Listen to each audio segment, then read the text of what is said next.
Thank you so much for attending my PowerPoint presentation on every hidden mechanic in League of Legends Explained. There are insane mechanics that exist in League of Legends that the game never even tells you about. Mechanics that can be the difference between winning and losing a game. Today, we are looking at the hidden engine rules that govern Summoner's Rift. In today's video, I'll completely explain every hidden mechanic, what causes it, and how you can use it to your advantage.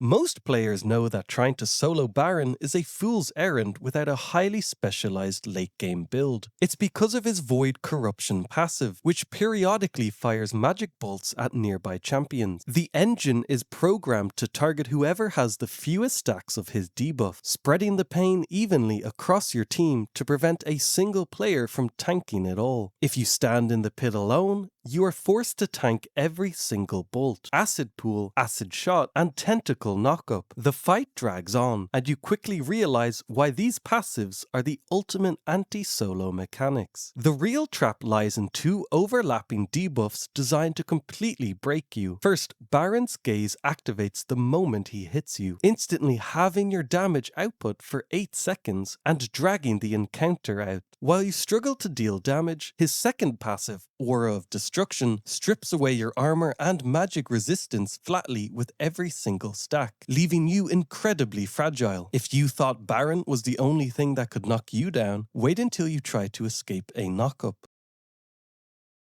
Every day, players waste thousands of gold buying Quicksilver Sash or waste a summoner spell slot on Cleanse, thinking they've bought a universal escape from heavy crowd control. But when a fight breaks out and a Yasuo or a Malphite launches them into the sky, they mash their active keys only to realize they are completely stuck. Neither Quicksilver Sash nor Cleanse can remove displacement effects on their own, leaving you entirely stranded in the air. The engine physically locks your champion model in a forced movement animation. Even if you press Cleanse, the game refuses to break the airborne displacement. You are forced to float there, completely helpless, waiting out the entire animation while the enemy team lines up their next skill shots to delete you the moment you land. It's a massive mechanical misunderstanding. Players assume a cleanse is a cleanse, but the engine treats airborne status as a physical state rather than a simple status debuff. And if cleansing those displacements feels impossible, wait until you see how the game treats tenacity against them.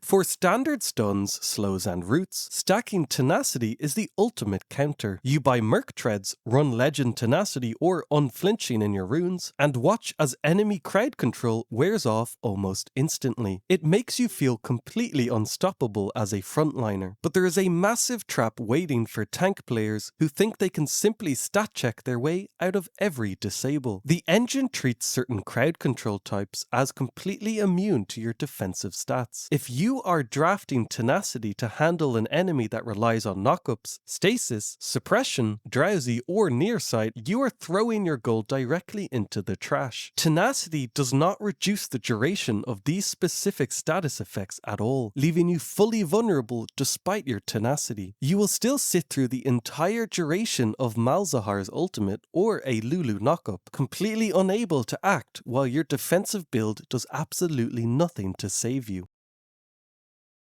If you're enjoying this presentation, a quick subscribe really helps the channel. As always, thank you for watching, and now back to the video.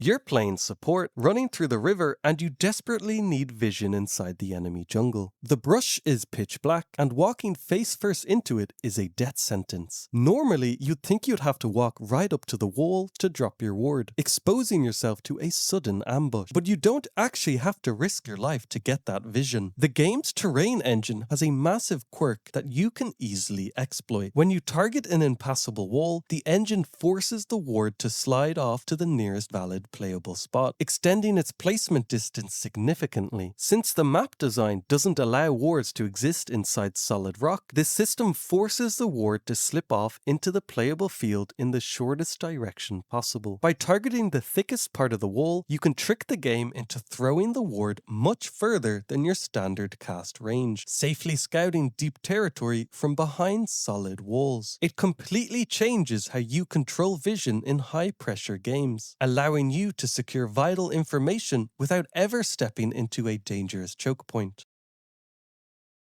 Treating Flash as a purely defensive panic button is the clearest sign of a low elo player. Yes, it saves your life when you get caught out of position, but holding it solely for escapes wastes its true potential. The best players in the world know that Flash is your most devastating offensive weapon because of how it manipulates the game's spell physics. By flashing during an ability's cast time, you can extend its range, redirect its path, or completely cancel short dash animations.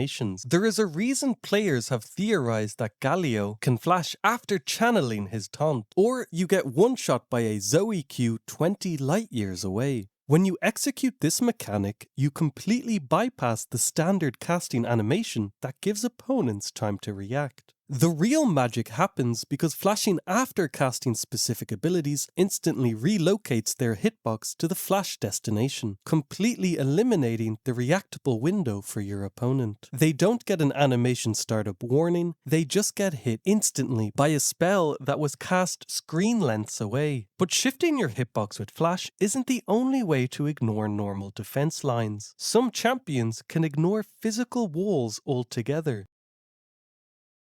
Thresh's basic attacks bypass Yasuo's wind wall entirely because his scythe remains physically attached to his model by a chain, meaning it is not classified as a projectile. This completely breaks the rules of ranged combat on Summoner's Rift. Normally, Yasuo players love to drop their wall the millisecond they see an attack coming, expecting it to completely nullify all incoming ranged damage and leave the attacker useless. But Thresh's unique weapon design completely ignores this defense. Because his scythe is connected to his body by a physical chain during the entire attack animation, the game engine doesn't register the basic attack as a standard projectile. The weapon never actually leaves his hand, meaning the attack registers as a melee-like tether rather than a fired object. It is a massive mechanical exception that leaves Yasuo players completely exposed behind their useless wind wall. Speaking of bypass mechanisms, there is an entire science to manipulating how the server registers your spell timing relative to your flash.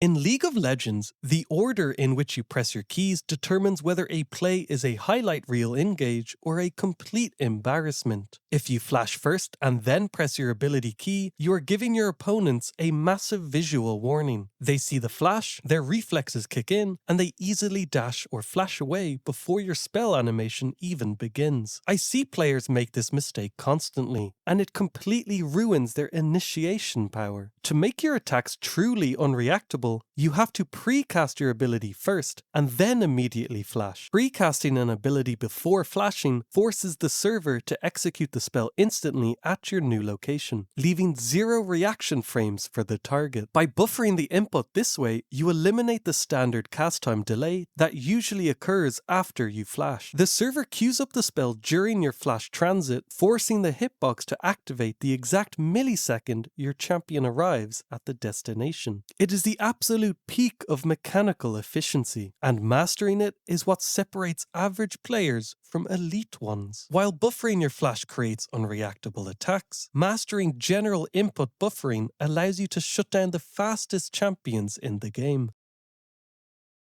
Picture this. You're playing a squishy mage, and a Fed Zed is shadow dashing directly toward you, ready to press his ultimate and delete you in a fraction of a second. Trying to time your crowd control manually against a player moving at that speed is a nightmare. A single millisecond of latency or a slight reaction delay means you miss your window, and you're dead before your spell even leaves your hands. But you don't actually need superhuman reflexes to completely shut him down. Instead, you can let the game's engine do the heavy lifting by queuing up your spells. When you queue up an ability to execute before the target is even in range, the game registers your intent and waits. This also works for Offensive Burst, allowing you to queue up a second ability during your first spell's cast time to fire them back to back with 0 delay. Using this mechanic intentionally is your absolute best defense against high-speed assassins. By pre-inputting a targeted spell on an enemy outside your range, your champion will automatically cast it with 0 latency, the exact millisecond they step into your zone. The very instant Zed completes his dash and enters your cast range, your spell fires instantly, stopping him in his tracks before he can even register what hit him. Controlling when and where you attack is vital, but doing it from the shadows of a bush introduces a completely different set of engine rules.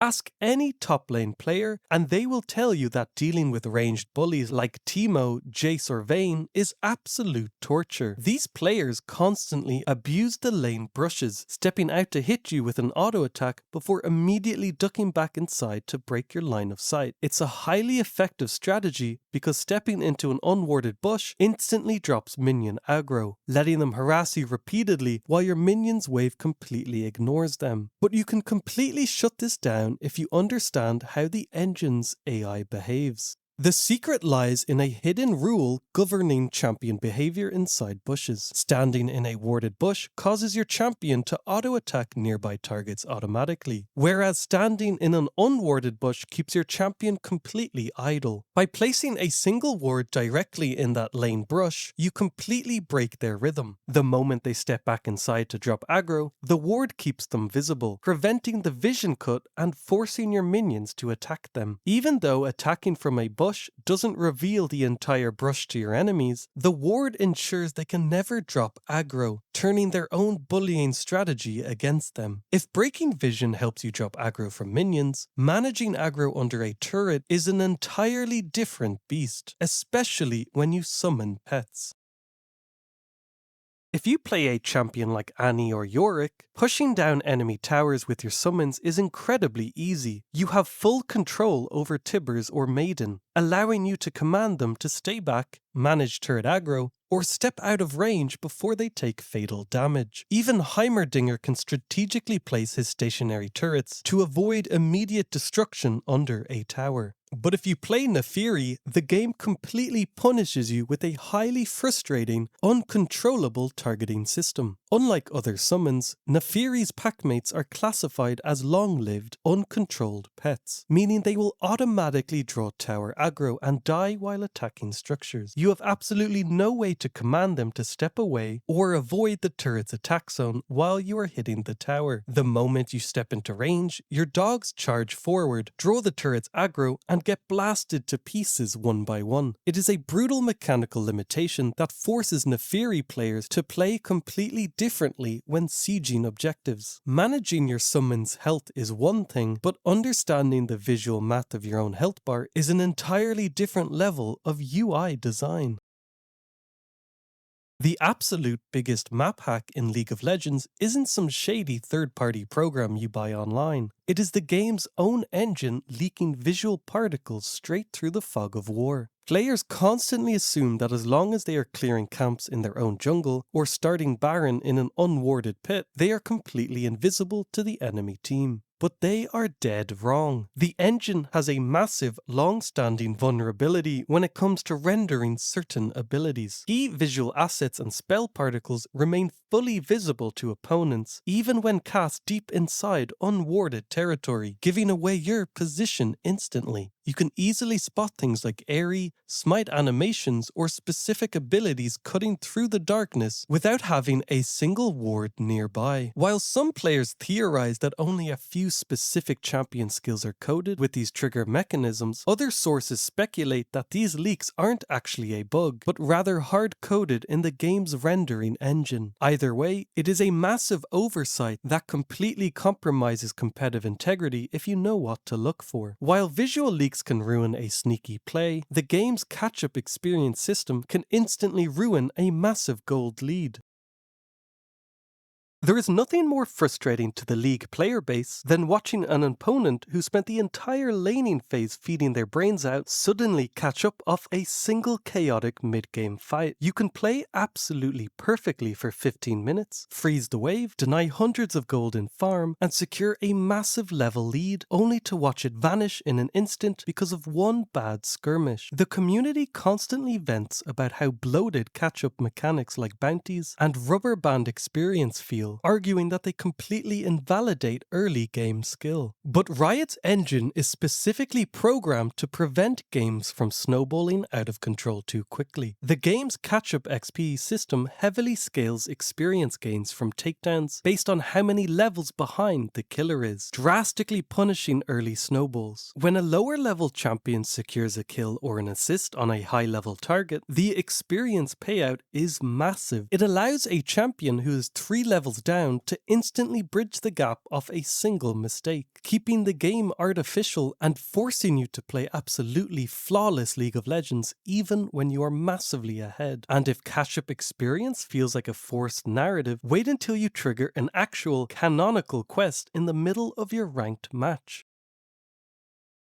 League of Legends has over a decade of incredibly rich lore, but the vast majority of it is kept entirely separate from the actual gameplay. Normally, if you want to understand why two champions absolutely despise each other, you have to go read short stories on the universe page or watch cinematic videos. But there are a few instances where the game's narration leaks directly onto Summoner's Rift. When specific thematic rivals are drafted on opposing teams against each other, the engine can dynamically trigger a special event. Slaying your rival during a dynamically triggered Nemesis quest rewards the victor with exclusive permanent status buffs and mechanical upgrades. The moment the quest begins, both participating champions receive a unique status buff, signaling to everyone in the game that the hunt is on. Characters like Nasus and Renekton, or Jhin and Hui, will receive small buffs when they eliminate each other.